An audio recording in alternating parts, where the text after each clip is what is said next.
Hi, I'm Carla Nelson. Thank you so much for being with me today. I want to talk a little bit today about negative emotions. I said I would talk more about those in my last video.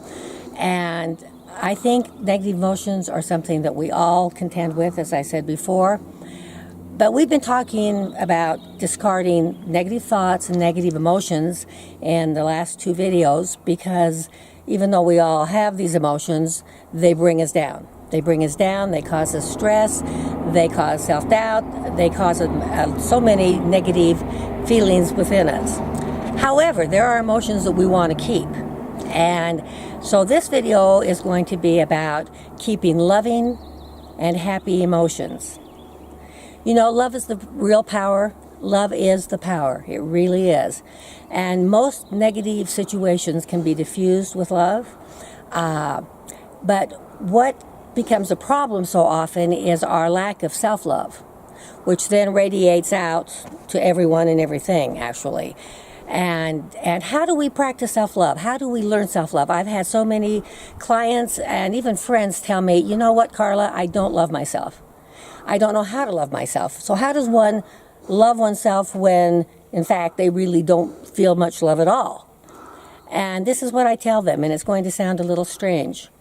You have to fake it till you make it. And what I mean by that, and I'm really serious about this, what I mean by that is that you treat yourself as though you're this wonderful, valuable person.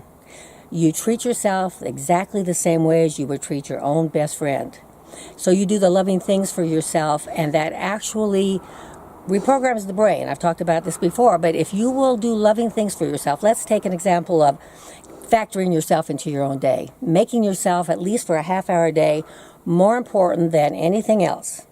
And then if you will start giving yourself positive messages, stand in front of that mirror, say, I love you, and keep doing that. Let yourself off the hook. I know you've made mistakes in the past. I've made mistakes in the past.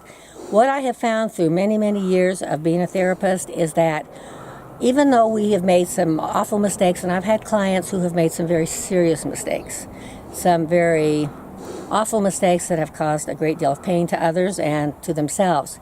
But what I have found is that we punish ourselves far more than anyone else would ever punish us, or far more than any loving deity would ever punish us.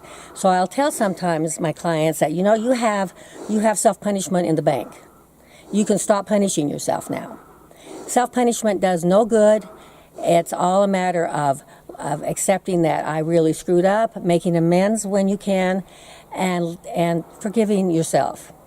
That is perhaps the greatest self-love of all, is to be able to forgive ourselves. And when we're able to do that, we find it so much easier to forgive everyone else. I think you deserve the very best. I think you deserve to be happy. I know you do. And I want you to seriously consider something that you have been beating yourself up about and deciding, you know what, I've paid enough and I'm going to let that go. I learned what I needed to learn. I've made all the amends I can make, and I'm going to let that go. And I hope that you will start treating yourself as if you were your very best friend. Hold on to those positive emotions. Hold on to happiness. Hold on to self-love. Hold on to love of others. Love is the power. Thank you so much for being with me today.